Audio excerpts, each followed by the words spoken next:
অনুষ্ঠানৰ পৰম শ্ৰদ্ধাৰ সভাপতি মহোদয়, বিশিষ্ট সাহিত্যিক অনুবাদক কবি ডক্টৰ ৰঞ্জিত দত্ত মহোদয়, গ্ৰন্থ উন্মোচক শ্ৰীযুত অমূল্য খাটনিয়াৰী,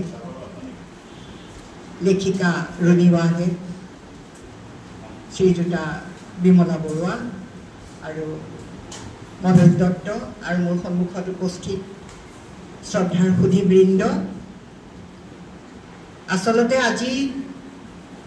আজি মই খুব নাৰ্ভাছ কৰিছোঁ, কাৰণ মই এই বিষয়ত গ্ৰন্থ উন্মোচনত মই আজিলৈকে এষাৰো কথা কৈ পোৱা নাই, শুনিছোঁহে। আৰু মোৰ আজি আটাইতকৈ ভাল লাগিলে যে মই দুটা খুব ভাল সাৰুৱা বক্তৃতা শুনিলোঁ, আৰু বিশেষকৈ ডক্টৰ দত্তৰ সেই 15 মিনিটৰ কথাটো ময়ো মনত ৰাখিম, কাৰণ মোৰ উপন্যাসিক হ'বলৈ কেতিয়াও মন নাই, গতিকে মই 15 মিনিটটো মই সদায় মনত ৰাখিম।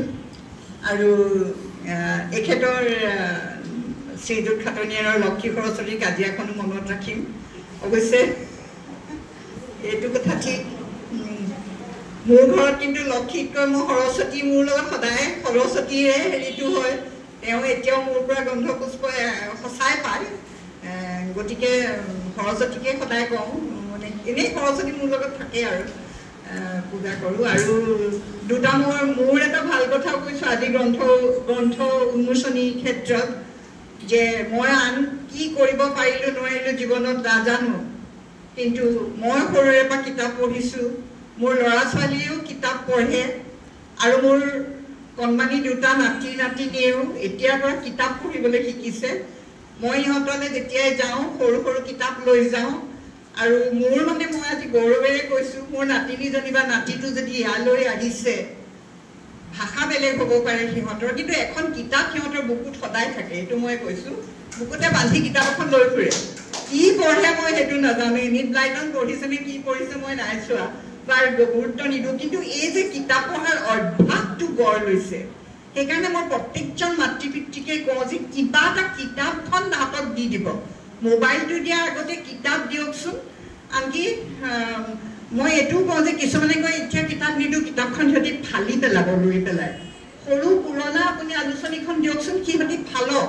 কাৰণ মোৰ মনত আছে আমাৰ অকণমানিজনীয়ে, মইতো কলেজত কাম কৰোঁ, তেতিয়া ভৰাগড়ৰ মই ডাঙৰ বোৱাৰী, বহুত কাম থাকে, কেঁচুৱা কোলাত লৈ লৈ পৰীক্ষাৰ বহি চাওঁ, আৰু সেই সময়তে মই কি কৰোঁ, সিহঁতক সেই পুৰণা বিস্ময় কিবা কিবি এইবোৰ দি থওঁ। সিহঁতিনো কি পঢ়ে, লুটিয়াব, এনেই ফালি দিব, ভাল বাবা শান্তিৰেতো বহি থাক, কিন্তু সেইটো কিতাপৰ লগত স্পৰ্শটো আৰম্ভ হৈ গ'ল। সেই স্পৰ্শৰ সম্পৰ্কটো কিন্তু খুব ডাঙৰ সম্পৰ্ক, স্পৰ্শৰ কথা ক'বলৈ বহুত আছে। এই যে কিতাপখন চুই চুই তাহাঁতৰ এটা অভ্যাস হৈ গ'ল।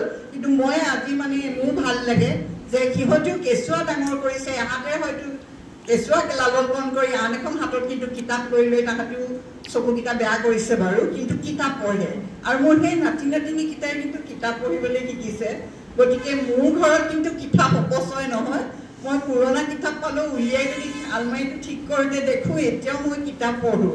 জীৱনত এটা কামেই কৰিছোঁ, কোনো ডাঙৰ মানুহ হ'ব নোৱাৰিলোঁ, কিন্তু কিতাপক সংগী কৰি মোৰ যিটো জীৱনৰ যাত্ৰা, সেইটো বোধহয় মোৰ শেষলৈকে থাকিব। আৰু সেইকাৰণে কিতাপ পঢ়ি ভাল পাওঁ, কিতাপ লিখা মানুহক ভাল পাওঁ, কবিতা পঢ়ি ভাল পাওঁ, কবিতা লিখা মানুহক ভাল পাওঁ। আৰু যেতিয়াই সৌভাগ্য হয় কিতাপ পঢ়িছোঁ।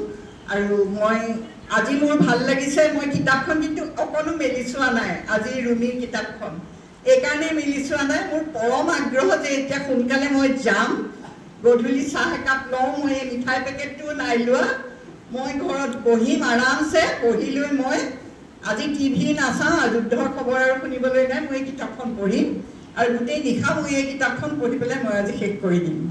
গতিকে মই ৰুণীলৈ বহুত শুভেচ্ছা জনাইছোঁ, আৰু তাকে মনোযোগ কৈছোঁ যে আমাৰ ডুমডুমাৰ মাজতে কিমান প্ৰতিভা, সৰু সৰু বস্তু, কিমান ডাঙৰ ডাঙৰ কথা সৰু সৰু বস্তুৱে কৰিব পৰাকৈ লুকাই আছে, আমি নাজানো। ৰুণীয়ে আজি যিখিনি কথা কৈ গৈছে, তুমি কিতাপখনৰ অন্তৰালৰ কাহিনী, মোৰ এই কাহিনীবোৰে মন চুই গৈছে। মোৰ এনেকুৱা লাগিছে মই এতিয়াই পঢ়োঁ। সঁচাকৈ আমি ডুমডুমাখন বৰ ধনী, আচলতে আমি বৰ ধনী, ধনেৰে নহয়, ধনী হওঁ নহয় নাজানো ডুমডুমাখন, কিন্তু আমি ডুমডুমাৰ মানুহৰ মনেৰে আৰু আমাৰ সাংস্কৃতিক